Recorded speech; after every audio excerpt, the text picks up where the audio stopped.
Beat 500, get into the wild card. 86 got the Phillies all the way to the World I Series. hate to break it to you, man. I don't think it was your vision. This podcast is perfectly named, I would say. I hate to make excuses for Sandy and the rest of the No, you don't. You've been doing it all year. I do hate it. I'm just gonna say it. Fucking hitting bombs to fucking Cayocho. Like, Inject that into my veins. If that continues, there's no way we make the playoffs. No question about it. I am ready to get hurt again. Welcome, everybody, to episode number 20 of the Battered Marlins Fans Podcast. Well, tongue twister.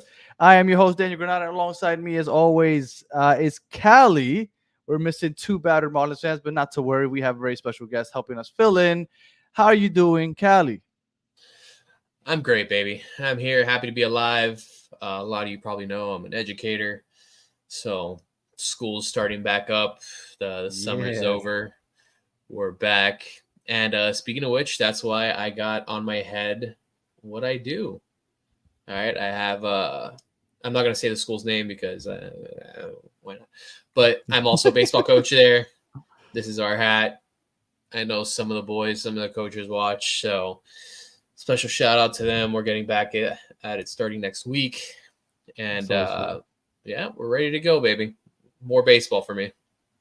All right, and on top of my hat, I forgot to bring in what I was wearing. I'm wearing the 97 Marlins championship. Where's the patch? There's the patch, 97 championship, because we're partying like it's 1997. That was a good year, wasn't it? The best year. The best year. And like, wait, it's nothing like that first one. Nothing like that first one. You always keep a key for her, right? For sure. I'm sure that 2003 was sweet also. More than anything because you beat those Yankees and nobody gave you a shot to beat the Yankees. So I'm sure that was sweet also, but nothing beats that first one. Yeah. That 03 team was really like that team was stacked. That 97 team was really well, I'm sorry, the reverse. The 97 team was really stacked. That 2003 team was very much an underdog. And it ended up being stacked when you look back at it. But at the time, because so many of those guys are so young too. Yeah. But Beckett, Dontrell, Miggy. Yeah, even you had AJ Burnett still. You had Luis Castillo kind of tore that. Yeah, and still in his prime for the most part. Agon and young buck. Derek Lee. Derek was prime Derek Lee too. And then you filled in the gap. Juan Pierre too. You filled in the gaps with like Pudge, Urbina. That image of him holding that ball. Yeah, and you obviously had Niner and It was fun times. All right. Well, like we said, we're missing two of our boys. Spaz and Brenton are out on vacation celebrating the last bit of summer that's left. But we do have a special guest filling in for them. And I'm sure once I bring him on screen, a lot of people recognize my main man right here, Mr. Loud Marlins fan, Chase Blake. How are you doing, sir? It's amazing Thursday here on the Battered Fan Show, Battered Marlins Fan Show. Happy to be here with you guys. Let's get louder. Yeah. Well, we have this thing on the show where we always kind of explain what we're in our head, what it represents, or where we got it, whatever. And I mean, I feel like you are the perfect person to ask this question to because, well, obviously, you're wearing either that or something similar to that, right? Whenever I've seen you, you got that Marlins hat. So where exactly did you get that? And is there like different versions of it? So the original one I bought was at Marlins Park at the time, now Lone Depot Park, back in 2013. Prior to that, just like you guys, I would wear a Marlins hat. I had roughly 4 Florida Marlins hat and then the new logo, Miami Marlins hat at the time, the old Miami Marlins logo. But I bought this hat at the store. I've always been someone who, let's just say it, love attention. Figured it'd be an attention grabber. For sure. Prior in a former Loud Marlins fan version, I was the guy who would always wear the orange jumpsuit under my jerseys and my pants to the Marlins Park because orange, my favorite color, was part of their color scheme at the time. So I wore the hat. I wore it to Boston before proposing to my wife. I wore it to Washington, D.C., and I'll be wearing it into other stadiums as well, but I'll be wearing it to Philadelphia in just a few weeks too. Can't wait to get hounded by their fans. So you were a fan of the orange jerseys. I love the orange jerseys. Not the logo, but the color jersey. Yes. Okay, that's fair. What I really hated were the orange hats. That we didn't wear them very much, but the orange hats were brutal. But the orange shirt itself, and even with I think the logo, I think the color scheme kind of played out well on that one. But yeah, didn't love the old logo. But yeah, man, your headgear has definitely become synonymous with loud Marlins fan and the little I guess we could say the cultural icon you've become here, man. Yeah, if only Foco still made them, right? But I actually makes it even better. I went on eBay last year, 2 years ago now in 2021, and I found a guy who was selling them wholesale for $15 each. Ended up talking them down to $9 each and bought 30 of them. So I own all the rest of the fluff hats. Wow, so you completely control the volume here, man. You really monopolize here. No imitators. No imitators. Just it ends up falling apart or loses its stuffing. So having the new ones helps me keep the bill up. So the Marlins always pointing in the up direction where the Marlins are going. There we go. I love the positivity. Have to be. Yeah, for sure. That's all. All right. So I'm glad that you shared that with us. And because we're gonna start talking about all the present this year's Marlins and this past two series against the Yankees and Astros. But before we do, we did kind of, we're curious. The history of you with the Marlins. How did you become such a big Marlins fans? Because from what you were telling us off air, the Marlins are your one sports love, right? You do dabble in other sports here and there. You support them, but the Marlins are the team. How do you choose to be that battered fan? How do I take the beating every year? Well, how do I become it? Well, growing up, my brother and I had health issues. We became we were Oriole fans because we would be at Johns Hopkins Children's Hospital in Baltimore. Remember, I'm 37, so this is pre-Miami Florida Marlins. But second that dial flipped to 1993, from the first game watching, I remember in my mom's room, to really starting to go to games and understanding games about 9, 10 into early teens. When I was 12, we won the first World Series. My first heartbreak was the tear apart of that great built-to-win team, as y'all were discussing. And then really the battered years came after that, 99, 2000, 2001, 2002 started getting a little bit better. My parents, whatever, let's just go out there. My parents got divorced or separated in 1999. My dad was paying for both households, couldn't really afford things, but Saturday nights we were at Marlins games for $5 a pop, sitting third row in right field on a season ticket package. You couldn't beat that. So during those years, I was having fun yelling at Milton Bradley on other team on the Expos at the time. Any right fielder, man, I was going at it, and I've always had that loud voice that really projects at them. So, travels. Yeah, that's how I became a Marlins fan. And then, of course, 2003, I'm 17 years old. I'm driving to games with my friends, scalping off tickets to get in. And that's, I've built some lifelong friendships from that series and really, follow through ever since. I'm really glad you mentioned those right field seats because growing up, I remember we'd get like it's like you'd get a weekend game and a Wednesday game, that package. But we were usually on the third base side, but with team events and stuff like that, when I was a kid playing, Tamiami, travel ball, whatever, they put all the kids in right field. So is kind of funny story. We're playing the Rays, and Aubrey Huff is playing right field. And dude, one of my friend's dads was just screaming. I'm talking like 3, 4, 5 innings, just yelling at him. Like after an inning, I guess Aubrey Huff had just had it, and he turns around and he just says, "Shut the fuck up!" He starts flipping him off, and the entire right field section just started hounding him, and it was really cool to see. So I feel that, but yeah, I remember those and even then, like whenever it was like a Sunday or something, like a random weekday, someone good was in town, my dad would take us like, "Oh yeah, we'll find tickets for $5 and sit in right field or something like that." Those are iconic seats. Major league players just never win if they turn around and go back at the fans. You never. There's nothing for you to do. Never win. No. My scream back then at Aubrey Huff was Huff and Puff, Huff and Puff. like just yelling at him like that. So it's funny you bring him up. That's cool. So That's cool. before we get into the last series, I did want to ask each one of you guys one quick question, because since we had just talked about it a couple minutes ago, if you had to pick one that was more special to you, I'll start with Chase. Which one was more special, 97 or 03? I know it's choosing between your kids. I get it. But which one just slightly more than the other? I'll go 03. I was Okay. older. I understood it more and what it meant. Okay, And that makes sense. it, again, going to the games with my still friends from high school, it really just built and solidified relationships. So that series. Callie?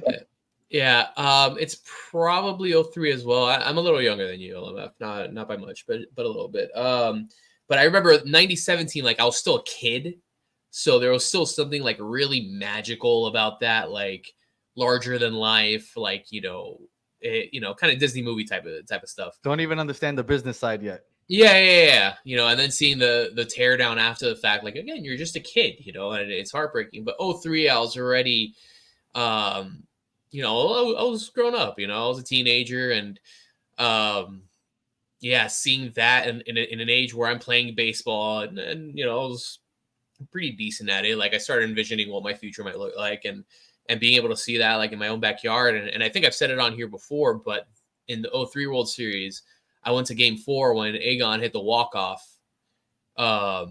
That's always been like just a really, really, really special moment for me. So 03 was definitely it for me. I mean, yes, like maybe my dad, it's probably different.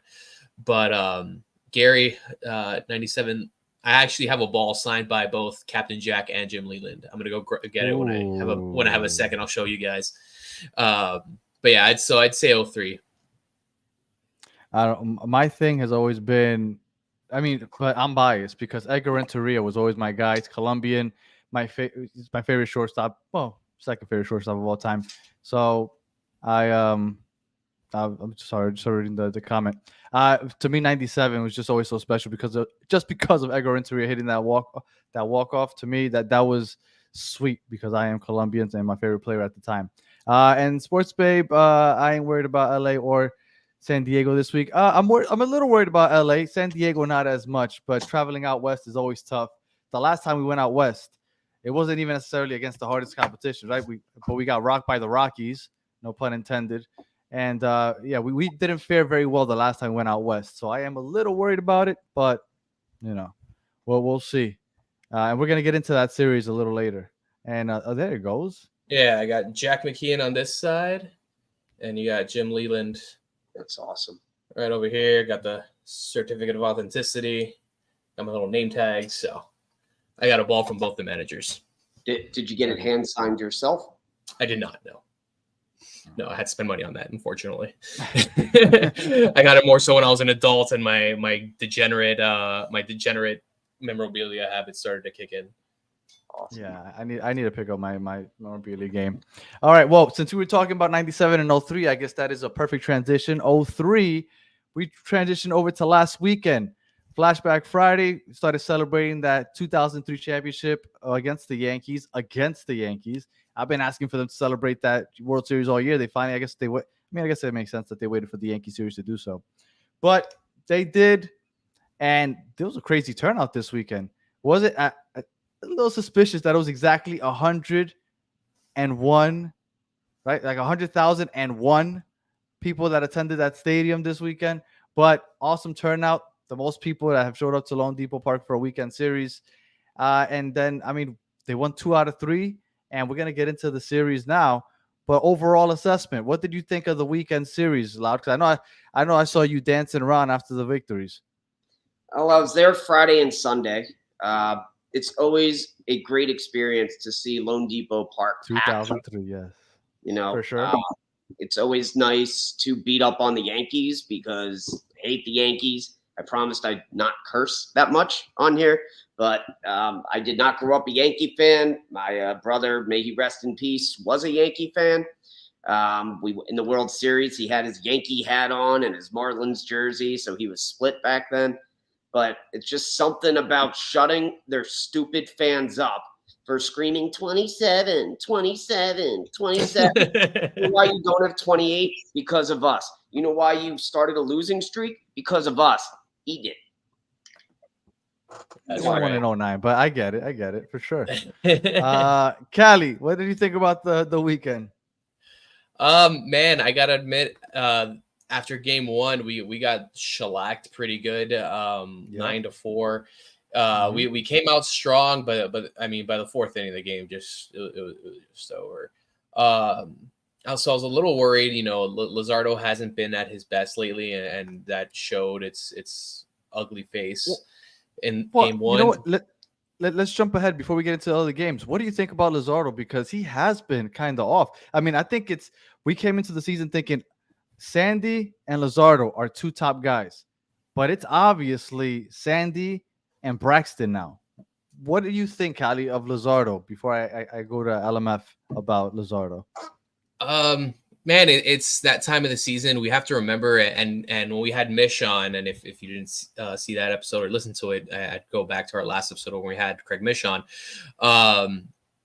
He's at this point of the season, and we still have quite a bit ways to go. He's pitched the most innings he has in his career so far, and he's not exactly a young buck. You know, so that type of toll, that type of volume could be getting to him.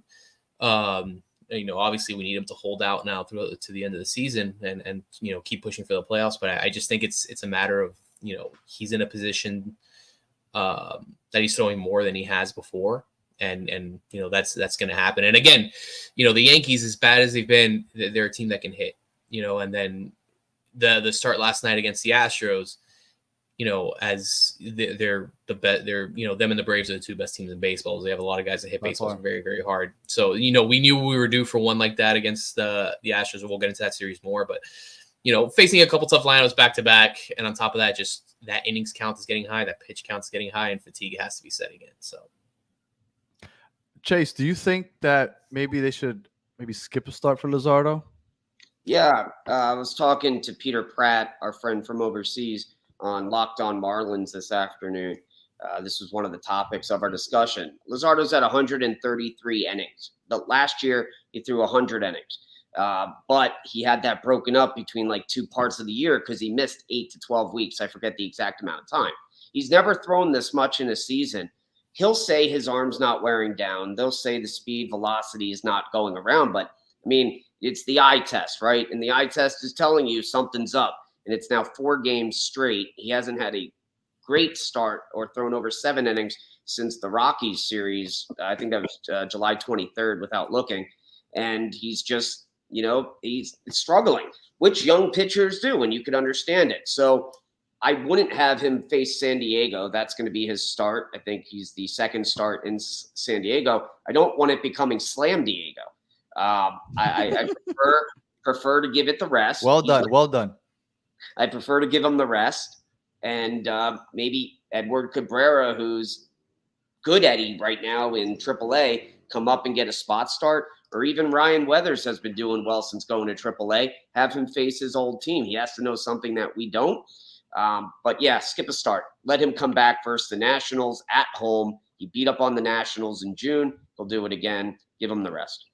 There's no exact science to it, but I mean, there's a rough understanding and from everything I've known, because I've been following baseball forever, that usually when somebody hits their limit in innings, they don't want them to go like from 1 year. If they pitch 100 innings last year, they don't want to go over 140 this year, right? Like it's usually 40 innings, give or take, that they go over. That's usually the number. I don't know if that's exact for everybody, but more or less that's where I've always heard. So if you're saying that he was at 133 this year and 100 last year, he's approaching that quickly. I don't know how much you could put him out there, especially with the end of the season coming through. Just one skip start isn't really going to save that number. Are we thinking that he's going to make it to the playoffs, Callie? I mean, I think it's going to come down to how does this team look in 2 or 3 starts from now, right?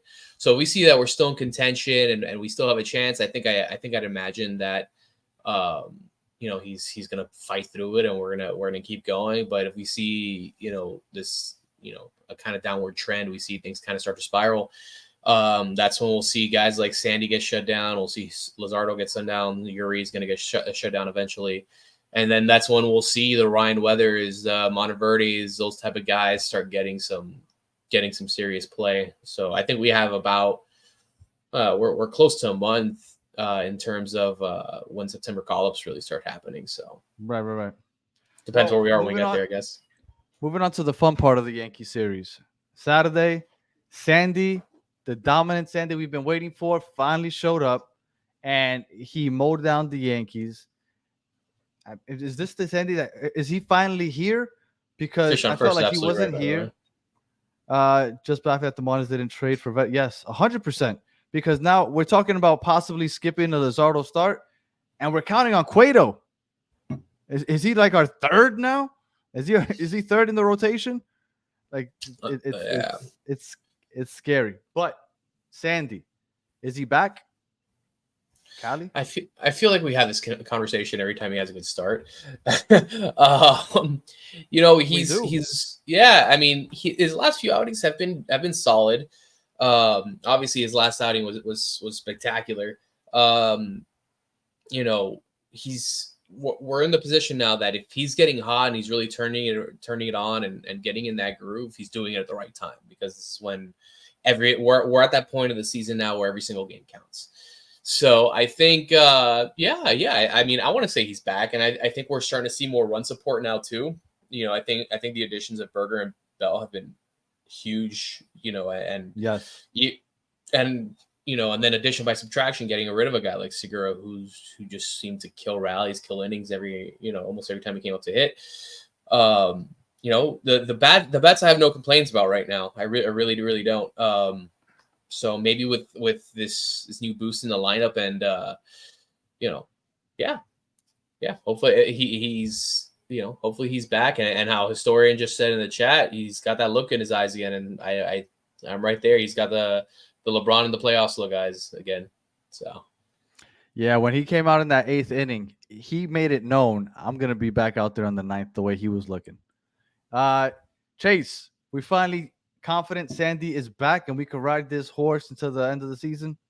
Super confidence. I don't think Sandy ever left. Sandy left. Sandy was gone for a while. He's boys with Brand. It was 1 inning per game, but he would still give you long starts for the most part into the 6th and 7th inning. 100%. Now, and I wish we played the American League every game, because his 3 complete games this year have been against American League teams. You had the Twins, you had Tampa Bay, and now the Yankees. The Yankees. Yep. But he's our workhorse. He's the one guy that's going to rest that bullpen that you could count on. Tomorrow's a big test for him, though, and we'll get to the series a little later. But last year in LA, he gave up 12 runs. The next week, he gave him a complete game shutout, or a complete game. Don't remember if it was a shutout. So tomorrow's a big test. The challenge is there versus another good lineup.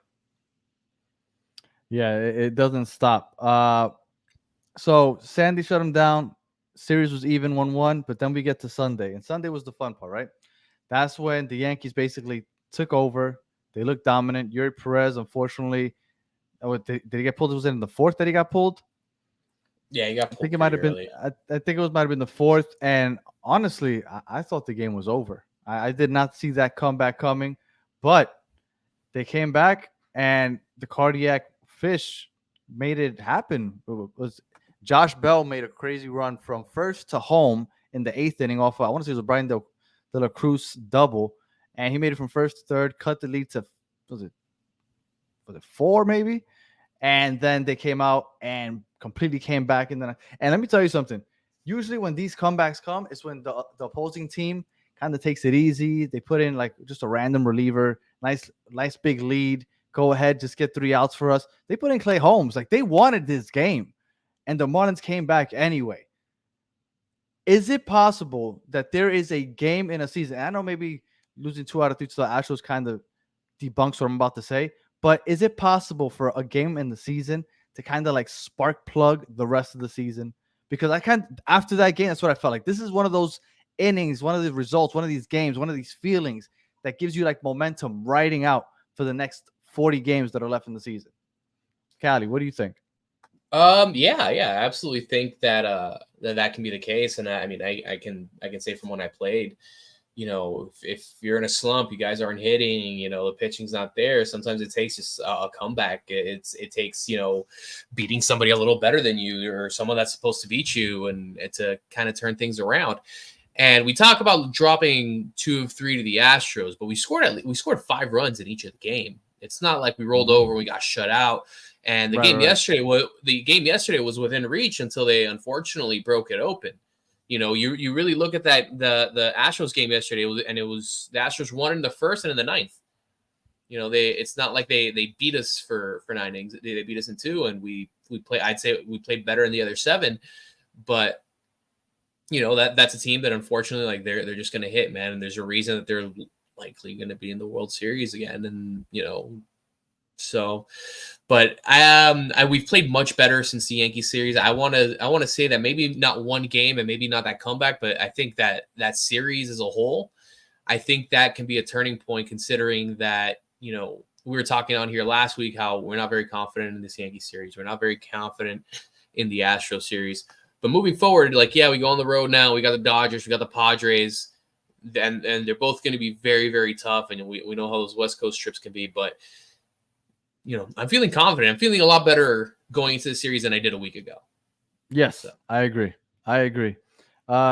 Chase, how did you feel after that Yankees win? I know I saw you dancing, so I know you felt good.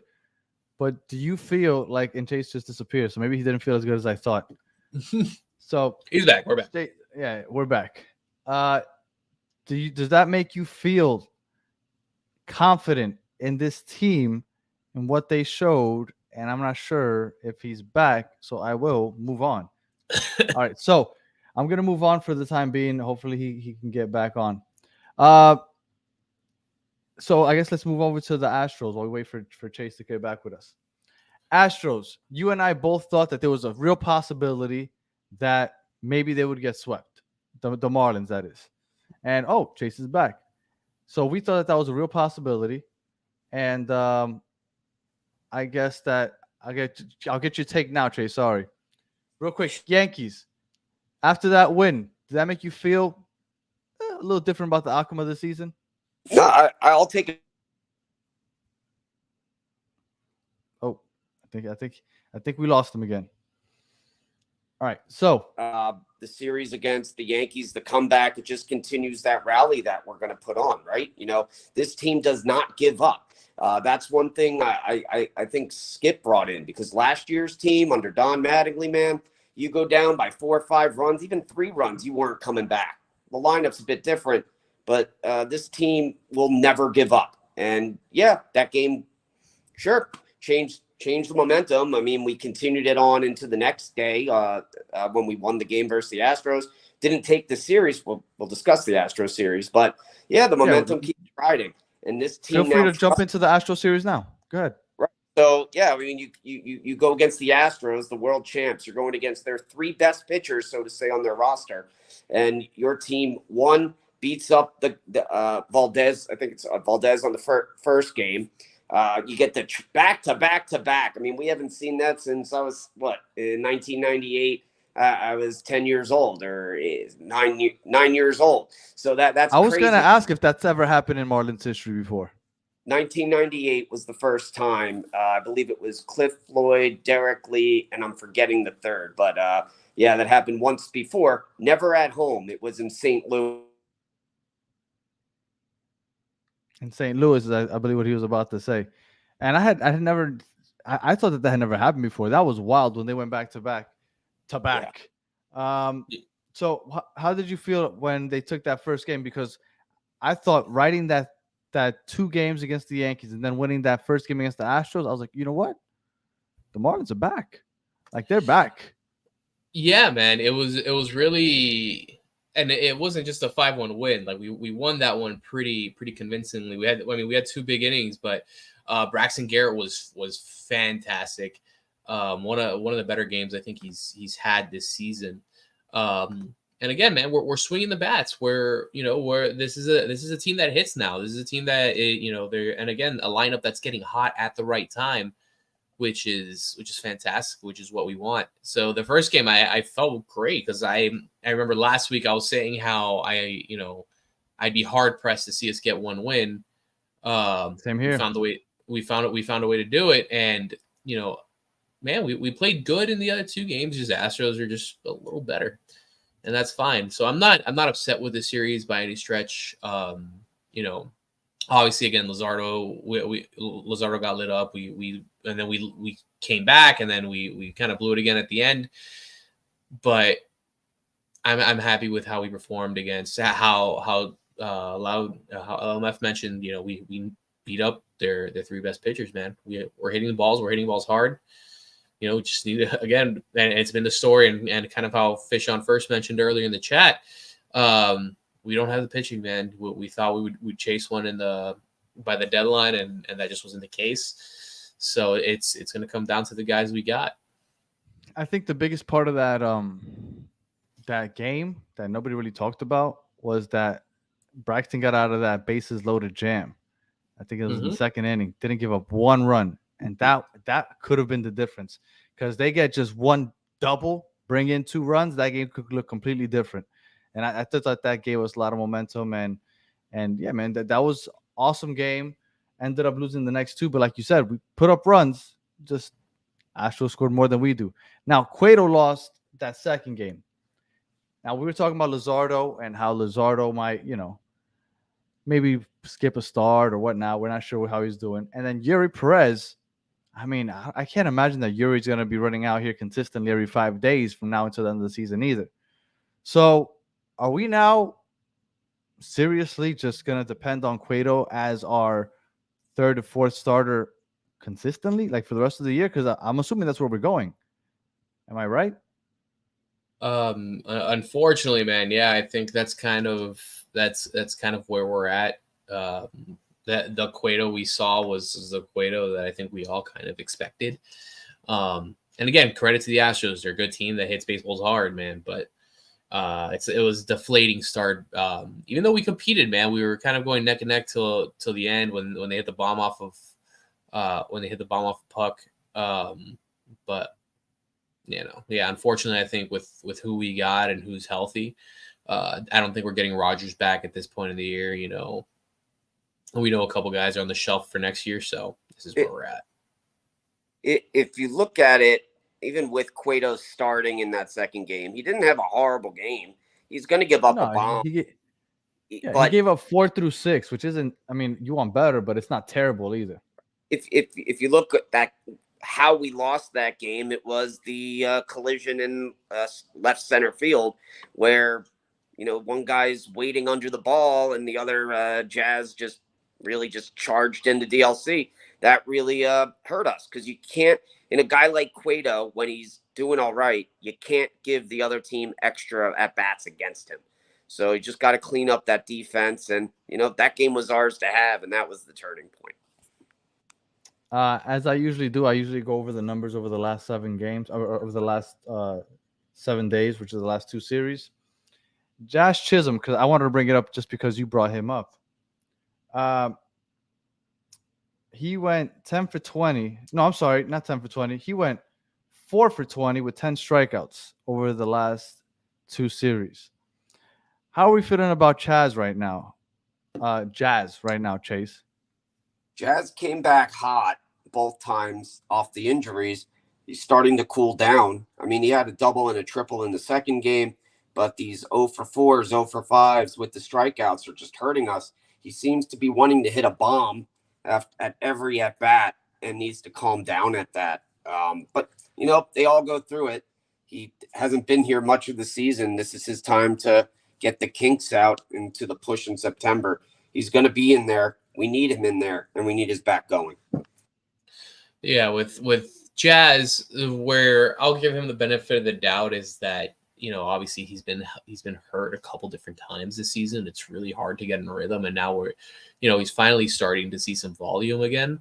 And he kind of ran into a gauntlet, having to face guys like Verlander and Garrett Cole and Franmil Reyes and these type of guys. It's a gauntlet, and It's unfortunate. Yeah, he hasn't been at his best, and it's not going to get any easier in the Dodgers series. The Padres series, could be a good one because their pitching isn't great, but we all know how good the Dodgers are, man, and we need his bat to come around. And granted, we have some guys in the lineup that have stepped up, but Jazz specifically, and I know someone in the chat asked about Jazz earlier.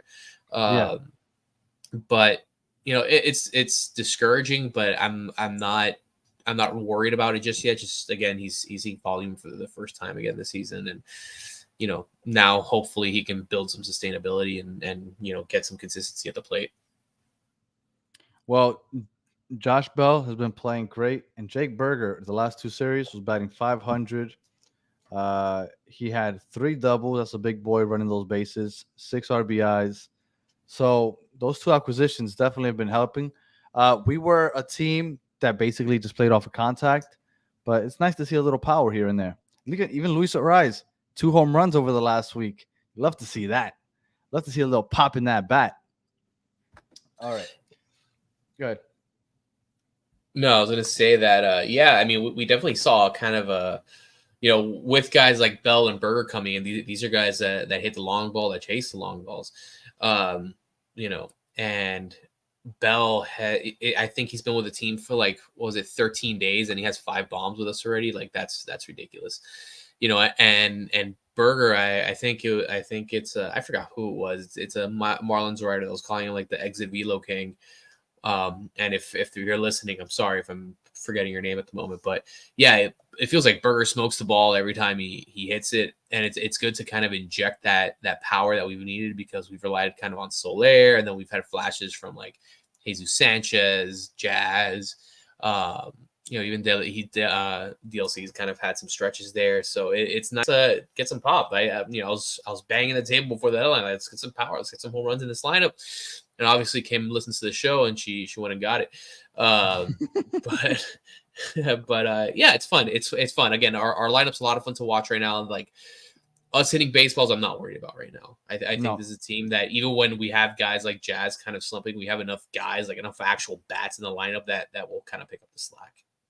We have the 3rd highest average in the league when it comes to hitting. So the problem is we leave them on base. The crazy thing will be when Berger starts hitting his home runs. He was a power guy only before coming here. He had the 25 home runs with Chicago, but for the last month or so with them, he was striking out a lot and then 1 or 2 bombs every other game or every 4 games. Now he's hitting. So whatever John Jay and the hitting coach are doing with him, it's working. And he's like, they're just telling me to hit, not to keep swinging for home runs, but to actually hit, and the ball will fall. And that's what's been happening for him. So very happy. And once he starts getting a hold of some of these, he's going to bang these games wide open. For sure. I'm going to get into the predictions for the Dodgers series and the San Diego series coming up. I did want to ask you one quick question, though, Chase. Favorite Marlins player of all time and favorite Marlins moment of all time? Favorite Marlins player of all time is going to be Chuck Carr. Growing up. I love that answer. Chuck Carr, he wasn't with us for too long, but he was an original. Exactly. May he rest in peace.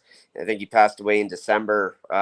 He will always be a favorite Marlin, my favorite Marlin. He's what Jazz Chisholm and Ronald Acuna are to kids now. That was Chuck Carr to us Marlins fans growing up. He was the guy with the flash, the flair, and he just looked like he loved having the game with his speed. Favorite Marlins moment of all time. I'm going to go back to the 2003 World Series. Not just the win, but it's Miguel Cabrera stepping up to Roger Clemens. That's one thing I'll never. Yeah. And probably the moment that really set the tone for his career. That's probably my favorite Marlins moment of all time. I've heard about that moment quite a bit. That one's iconic. Yeah. Clemens goes high and tight, and Miggy goes yard. Yes. All right. So predictions: 63 and 59. That gives that puts us at 122 games. Yes. So we got 40 games to go. Jeez. So if we go 20 and 20, you end the season 83-79. not that bad, right? You might miss the wild card, but you'll be right there. You'll be fighting all the way to the end. But we got 40 games to go. The next 6 are away in LA against the Dodgers, in San Diego against the Padres.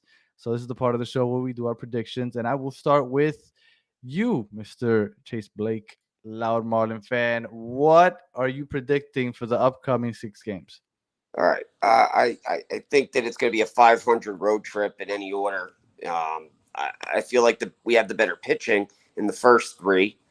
We don't know what's up with Luzardo in the second, and then Cueto, of course, will be in San Diego. So you got San Diego, you got Cueto, Luzardo, Sandy, and going in you have Sandy, Perez, and Brax. So you have your better pitching. You're not going against their best pitcher in Clayton Kershaw, if he still is. Look, if our bats hit, we're going to win. And if we get some runs in before the 8th and 9th spot come up, we're going to win. So I say we take 2 of 3 from the Dodgers, 1 of 3 from San Diego. Or we sweep them all and everybody's happy. If only, right? Everybody would be happy for sure. Callie, what do you think? All right. I'm a little less optimistic against the Dodgers. Again, very good lineup, very, very deep team as well. I'm gonna say we take one. We take one from LA. But I'm feeling good against the Padres, man. I think we can take 2 from San Diego. So 1 to 500, but we'll get those 2 from San Diego. I feel similar. I think much like Chase said, he says that we can go 500 this series. Either way it goes, I agree. I think it'll be similar to what we went through with the Yankees and Astros, 2-1, 1 in the other. I think the 2 will be San Diego, 1 against the Dodgers. The Dodgers they're second in the league in home runs, so they hit the long ball. They're also very disciplined at the plate. They lead the league in walks. So if Edward Cabrera were to play instead of Luzardo, just imagine that he's going to be walking in runs because the Dodgers are very disciplined at the plate. So I'm also predicting 500, 3-3, putting us at 66 and 62. But the thumbnail says, just keep swimming, stay at 500. And the last 2 weeks, anything could happen. So this late playoff push is still possible. Yep. All right. Any final thoughts, Mr. Loud Marlin fan, Chase Blake? Let the people know where they can follow you because, everybody watching probably already follows you or knows who you are, but let them know. If you don't, please follow me on all social media platforms. Pretty simple, at Loud Marlins fan. That's Twitter, TikTok, Instagram, Tribal, the new one that I forget the name of, but that's owned by Instagram that no one's on right now. But Threads. Yeah. There you go. At Loud Marlins fan. The Loud Marlins fan podcast is available. Been a while since I did an episode, but I'll get back to that. And hopefully you'll catch me on other Marlins platforms like this one, talking about our favorite baseball team. Just one thing before. I'm a big with the veterans, vetbaseball.org. They bring veterans, not retired vets, but just vets from all the different armed forces in the United States to baseball games around the country. So if you get a chance, guys, check that out as well, vetbaseball.com. Very cool. I'm glad you said that. Callie, any final thoughts? It's the schedule doesn't get any easier. We have some reprieve after this West Coast trip with the Nationals and a Rays team that is seemingly without Wander Franco now. That's right. Yeah. Yeah, we're not going to get into that on here, but at least not this week. But it's tough. We can do this. We can do this. But it's a tough stretch. It's a big ask, and kind of how Mish said last week, we probably have the toughest schedule in baseball in terms of what remains. But sure looks that way. Yeah. Aside from that, Loud Marlins fan, it's been awesome to have you with us, man. You're an icon at the ballpark. We can always point you out, and I'm sure I speak for tons of Marlins fans that see the headgear, the oversized Cuban link, and the the wacky outfits and stuff, man. I know very little about your story, man, but I know you're inspiring to a lot of people. Keep doing your thing, man. We love seeing you out there. It's been cool to have you on, man. Appreciate it. Anytime. I'm happy to come back. Thank you. And we also know that you'll never stop seeing that hat because apparently he monopolized it all and he owns every single one ever made. So that hat is going nowhere.